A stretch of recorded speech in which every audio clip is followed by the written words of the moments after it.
Sudah dicuci, sudah dihilangkan zat. Teksturnya seperti ini. Yang paling sering terjadi adalah kita aja misalnya terus kita taburkan di atas permukaan tanahnya gitu aja. Nah, itu tandanya dia akan memberikan rongga-rongga. Itu adalah apa? Reaksi yang bisa kita dapatkan. Selamat pagi sobat kebun. Kali ini aku mau share beberapa tips berkebun yang ada yang biasa aku lakukan di kebun. Yang episode pertama ini aku akan bahas tentang media tanam. Karena banyak banget yang nanya, "Mas, media tanamnya apa? Buatnya gimana?"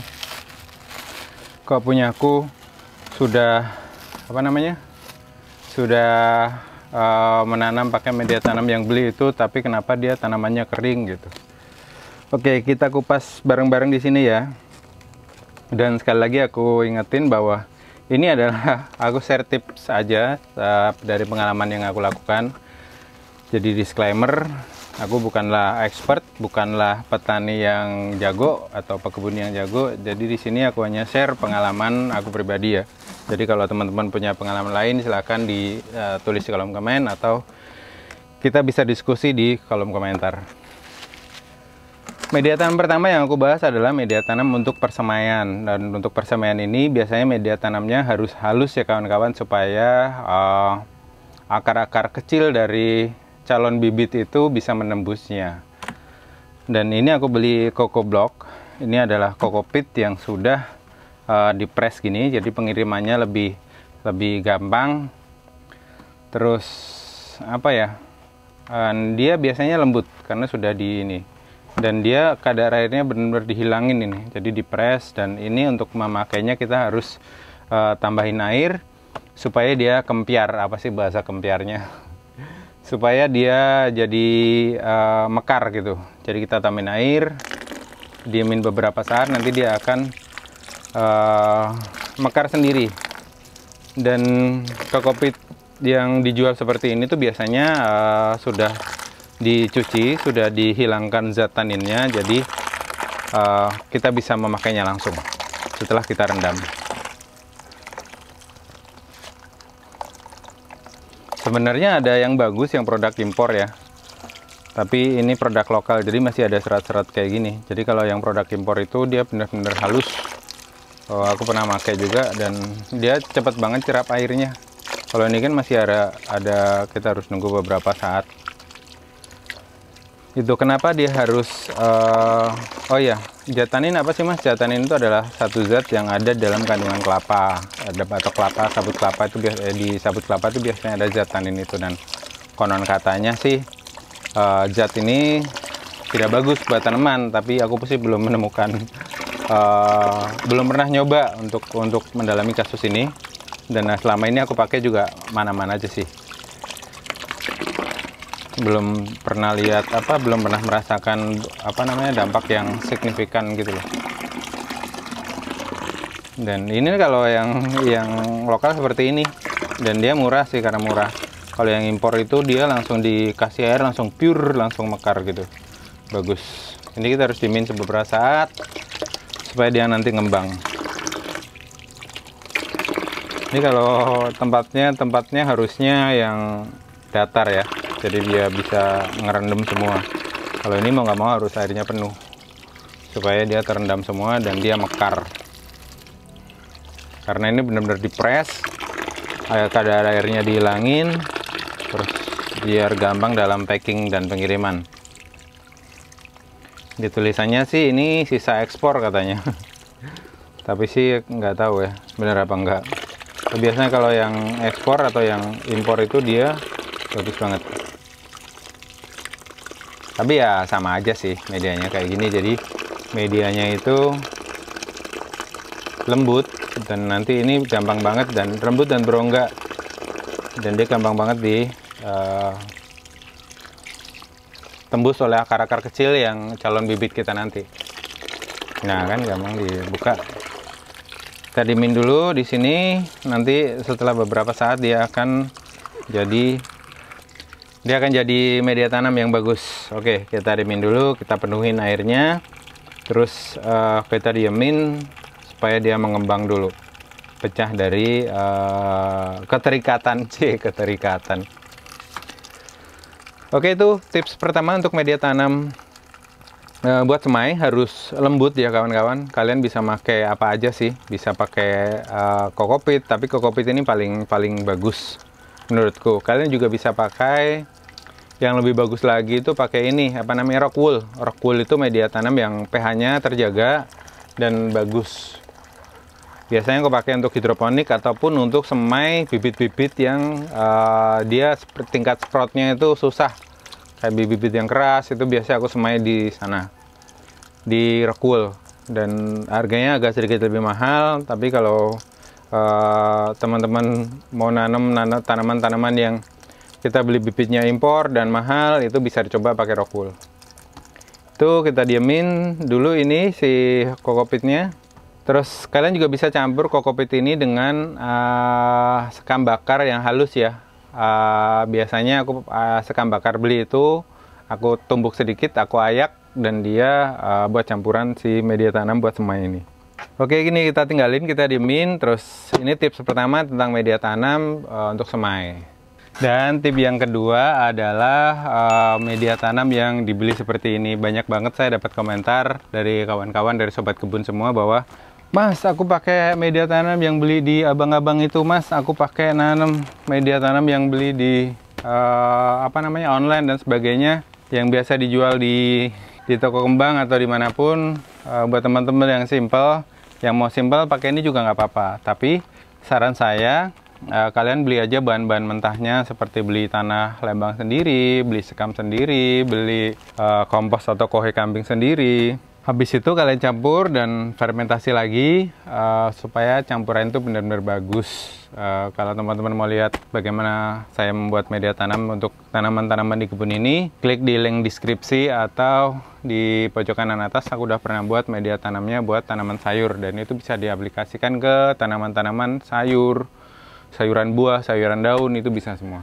Oke, terus gimana caranya mengantisipasi memakai media tanam yang seperti ini? Karena saya nggak bisa nyampur sendiri, Mas. Saya nggak punya alatnya. Saya males ngobok-ngobok media tanamnya. Oke, pakai media tanam jadi seperti ini juga nggak apa-apa. Tapi media tanam seperti ini tuh biasanya 5-6 bulan dia kadar unsur hara di dalamnya tuh sudah habis. Apalagi kalau kita menanamnya di pot ya, itu pasti sudah sangat kurang sekali. Jadi kalian harus menambahkan unsur-unsur organik di dalam pot yang kalian pakai untuk media tanam ini. Yang pertama yang paling sering terjadi adalah dia masih ada proses fermentasi. Cara lihatnya gimana? Kalau teman-teman buka seperti ini, itu biasanya di sini masih panas, masih anget. Nah, itu artinya masih terjadi proses fermentasi. Nah, ketika proses fermentasi itu masih terjadi, biasanya kalau kita tanamin tanaman kita atau bibit kita itu akan kering, karena akarnya tidak kuat dengan kondisi panas yang ada di media tanam. Jadi media tanam itu masih memproses fermentasinya gitu loh. Jadi biasanya masih ada unsur-unsur organik yang bisa difermentasi oleh si bakteri-bakteri yang ada dalam di sini. Terus kalau gimana caranya, Mas, kalau masih panas seperti itu? Nah, teman-teman buka aja seperti ini, angin-anginkan selama 1-2 minggu, biarkan kena angin, nanti dia pasti akan bagus untuk kita tanemin. Nah, itu tadi kuncinya, bahwa teman-teman harus menambahkan unsur-unsur organik biasanya 1 atau 2 bulan setelah dipakai. Itu ditambahin kompos, ditambahin dengan pupuk kandang lagi, itu sangat bagus sekali. Karena medianya kecil, terus ini juga kita nggak tahu campurannya seperti apa aja ya. Nah, kalau kita beli bahan-bahan bakunya, otomatis kan campurannya kita tahu, jadi kita medianya biasanya akan sangat bagus. Tapi kalau pakai ini seperti itu kuncinya. Atau kalau teman-teman ada alat untuk ngukurnya, ngukur temperaturnya, bisa diukur. Bentar, aku ada nggak ya? Kita ambilin dulu alatnya ya. Nah, dia alatnya seperti ini. Alatnya seperti ini, macam-macam sih alatnya, ada yang bentuknya macam-macam, tapi biasanya dia itu akan ada fasilitas untuk mengukur pH dan juga mengukur temperatur media tanam. Kalau di sini sih lengkap, ada ketersediaan mataharinya cukup nggak, gitu-gitu. Di sini ada sensornya di sini. Coba kita ukur berapa temperaturnya. Di sini kita bisa rubah mau pH atau temperatur. Di sini ada switchnya, mau pH atau temperatur nih. Kalau ke sini, nah ini untuk temperatur. Dibuka, ini sensornya ada di sini. Kalau di pesawat kayak apa ya, kayak pilot statik gitu. Jadi dia ngukur suhu, temperatur dan sebagainya di sini. Ini adalah kayak tembaga gitu, ada tembaganya buat ngukur. Kita coba hidupkan berapa temperatur yang ada di dalam media tanam ini. Ini aku beli udah lama sih, udah sebulanan. Oke, di sini temperaturnya tertera 23 derajat Celcius dan ketersediaan mataharinya rendah karena di sini masih ketutup tembok di belakang itu. Terus kondisi kelembapannya dia basah, wet plus. Jadi ini lumayan oke sudah. Coba kita ukur pH-nya. Nah, pH yang bagus buat tanaman itu pH yang netral itu sekitar 6 sampai 7. Kita matikan dulu, dipencet agak lama sampai dia off. Nah, kita pindahin ke pH. pH-nya berapa kira-kira ya? Kita onin. Nah, di sini pH-nya 7, masih aman buat tanaman. Jadi pH netral buat tanaman itu di 6 sampai 7 kalau nggak salah. Jadi bisa 6,5 sampai 7. Oke, berarti ini sebenarnya aman buat menanam, tapi itu tadi kita harus sering-sering menambahkan unsur organik di dalam media tanam yang mau kita pakai ini. Di dalam media tanam yang kita pakai ini. Dan alat ini sangat membantu sekali buat kita yang kita kan tidak tahu di dalam media tanam itu seperti apa. Oke, itu untuk media tanam yang kita beli, teman-teman harus angin-anginkan dulu supaya dia proses fermentasinya selesai dan sudah tidak ada proses fermentasi lagi. Dan ketika teman-teman buat nanam itu biasanya akan bagus. Jadi kalau di sini kan biasanya ditulis campurannya ini itu banyak banget. Dan kalau aku sih mending buat sendiri ya kalau untuk media tanam yang mau aku pakai. Jadi tadi sudah kita bahas media tanam buat persemaiannya gimana. Ini media tanam buat menanam. Ini buat tanaman-tanaman yang sayuran buah, sayuran daun tuh bisa di sini. Karena sudah ini kalau aku lihat sih sudah ada sekam bakarnya, sudah ada tanahnya, sudah ada komposnya juga. Dan ini oke. Ini kita pakai menanam. Itu tips kedua untuk media tanam. Nah, tips selanjutnya yang mau saya bahas di sini adalah menjaga pH tanah agar di dalam kondisi netral. Kondisi netral itu sekitar 6 sampai 8. Tapi kondisi idealnya adalah di 6,5 sampai 7,5 kalau nggak salah. Jadi antara itulah range. Kalau kondisi pH di bawah 6 itu dia akan asam, dan ketika asam kondisi tanahnya itu dia tanaman bisa keracunan dengan unsur-unsur logam yang ada di dalam tanah gitu. Terus ketika pH-nya di atas 7,5 itu biasanya dalam kondisi basah. Kondisi basah ini menandakan bahwa unsur hara yang ada di dalam media tanam itu sangat kurang sekali dan tanaman tidak mendapatkan unsur hara yang dia butuhkan. Oke, gimana kalau tanah kita terlalu asam atau dalam kondisi musim hujan? Biasanya air hujan itu kan dalam kondisi asam ya, dia akan mempengaruhi jadi media tanam yang kita pakai. Jadi media tanamnya akan asam biasanya. Nah, biasanya kalau musim hujan terus-menerus, terus media tanam kita nggak poros, artinya dia menyimpan air hujan dalam kondisi lama, dalam waktu lama, itu media tanam kita pasti akan cenderung asam. Caranya untuk menetralkan dia atau menaikkan pH-nya adalah, aku akan bahas sedikit tentang kalau kondisi asam biasanya seperti apa sih Mas? Biasanya tanamannya daunnya menguning atau tanamannya layu karena proses penyerapan nutrisi akan terganggu dalam kondisi tanah yang asam. Oke, cara menetralkannya adalah biasa kalau aku di sini pakai kapur dolomit. Kapur dolomit ini biasa dijual di toko pertanian. Ini kita ambil sedikit aja misalnya, terus kita taburkan di atas permukaan tanahnya gitu aja secara merata. Nah, ini biasa kalau musim hujan aku biasa lakukan selama 2 minggu sekali. 2 minggu sekali atau sebulan sekali, atau kalau kita mau pasti lagi pakai alat ini tadi, kita tahu kondisi pH kita seperti apa. Itu. Nah, terus kalau kondisinya dia terlalu basah itu dalam artian, selain kapur dolomit, teman-teman bisa pakai juga abuk dapur, abuk kayu, bekas bakaran kayu. Itu biasanya juga bisa untuk menetralkan media yang terlalu asam.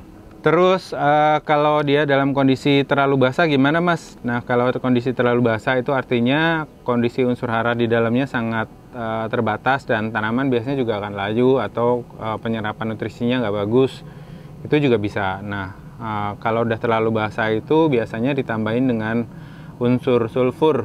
Apa namanya? Kalau pupuk biasanya ada di dalam magnesium sulfat atau amonium sulfat, itu ada sulfurnya. Nah, itu bisa teman-teman pakai. Nah, kalau mau pakai yang organik, itu teman-teman bisa pakai kompos atau pupuk kandang. Itu juga sangat bagus sekali karena kondisi pupuk-pupuk itu dalam keadaan basah dan dia akan karena kondisi pupuk-pupuk itu dalam keadaan asam, jadi dia akan menetralkan media yang terlalu basah. Atau kalau teman-teman punya bekas seduhan kopi, itu juga bisa ditebar di atasnya. Itu juga akan menurunkan pH yang terlalu tinggi.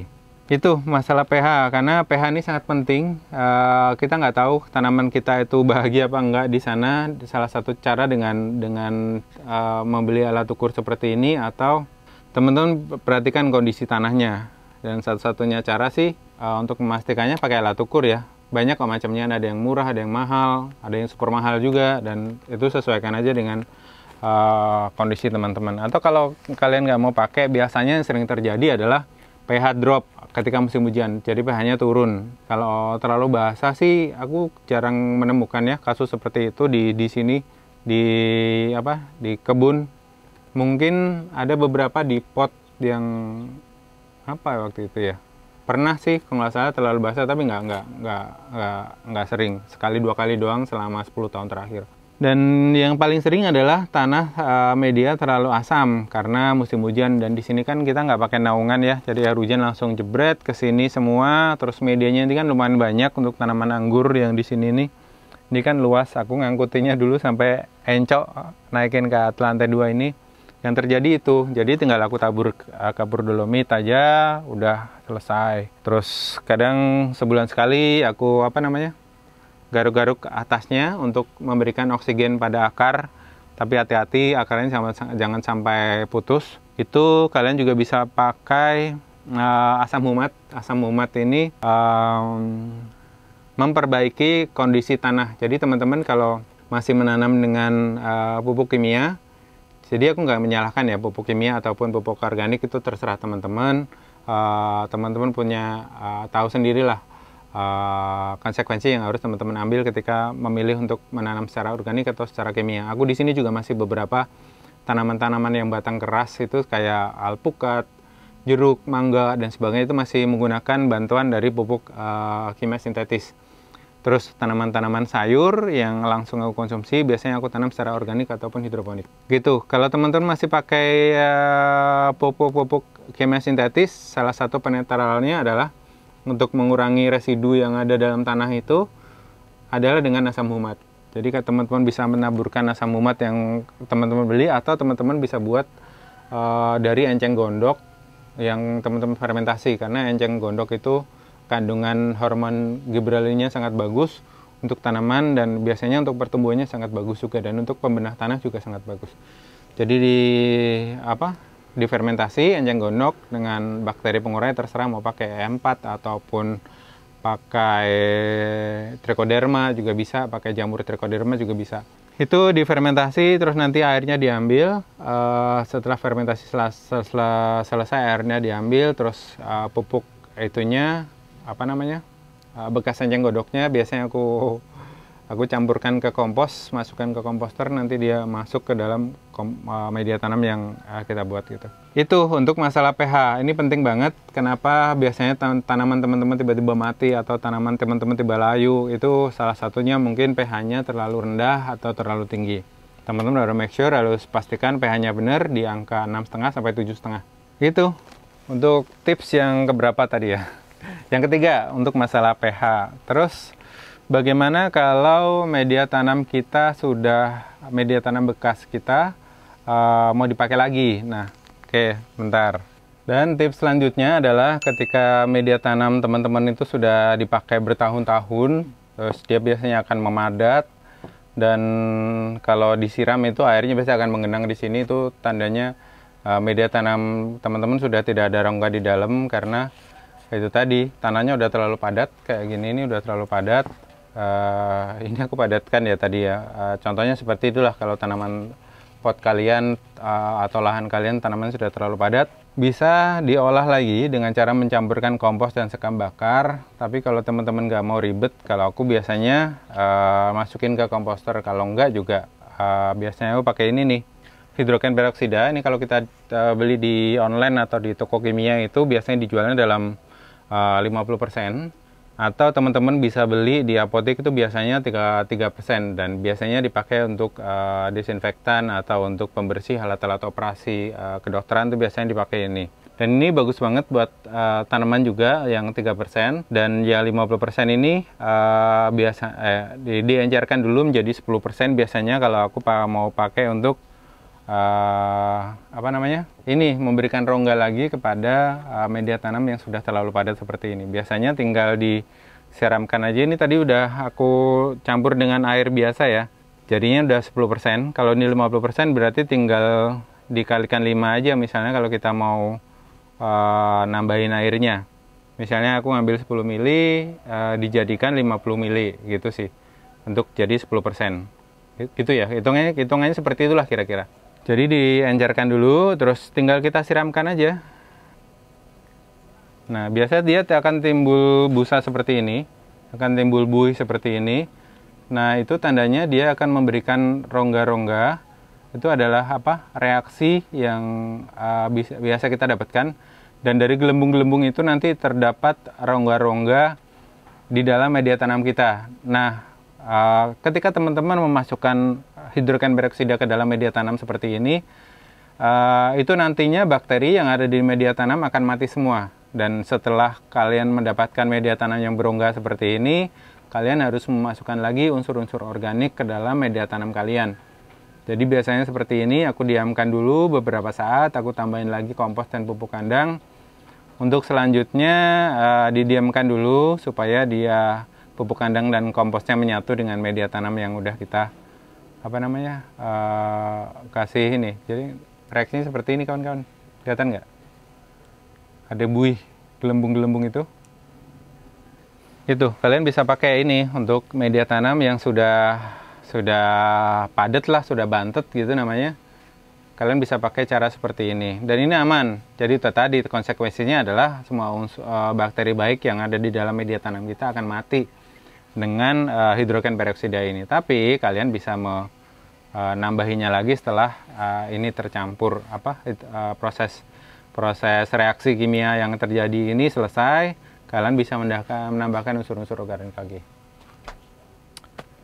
Itu teman-teman tips berkebun dalam episode pertama ini yang aku bahas masalah media tanam.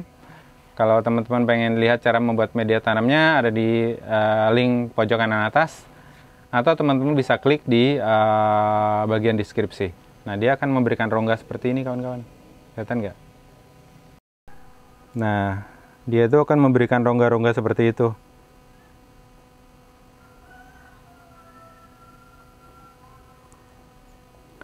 Dan hidrogen peroksida ini walaupun dia unsur kimia tapi tidak meninggalkan unsur residu di dalam media tanam kita. Jadi aman buat tanaman. Gitu ya, dia ada rongga-rongganya gitu. Dan teman-teman hati-hati kalau mau mengencerkan hidrogen peroksida yang 50% itu, terus pakai sarung tangan plastik atau dia tidak kalau sarung tanganku ini kan bagian sininya dia ini kedap air, jadi nggak kena cairan, dia nggak bisa masuk. Tapi kalau bisa pakai sarung tangan plastik untuk menghandle itu, karena kalau tangan teman-teman kena itu biasanya akan langsung putih-putih gitu, ada reaksi di tangan kita dan itu perih banget. Aku pernah soalnya dulu. Oke, sobat kebun, mungkin itu dulu tips berkebun kali ini. Di episode pertama ini aku bahas tentang media tanam. Semoga videonya bermanfaat buat kawan-kawan untuk berkebun, dan jangan lupa like, komen, dan subscribe kalau teman-teman suka dengan video ini, dan juga dibagikan ke orang-orang terdekat kalian. Oke, itu dulu tipsnya, semoga bermanfaat dan mari kita hijaukan bumi dengan berkebun di rumah kita masing-masing. Selamat berkebun. Ini kokopit yang tadi kita rendam sudah mulai hancur. Teksturnya seperti ini kawan-kawan, teksturnya seperti ini.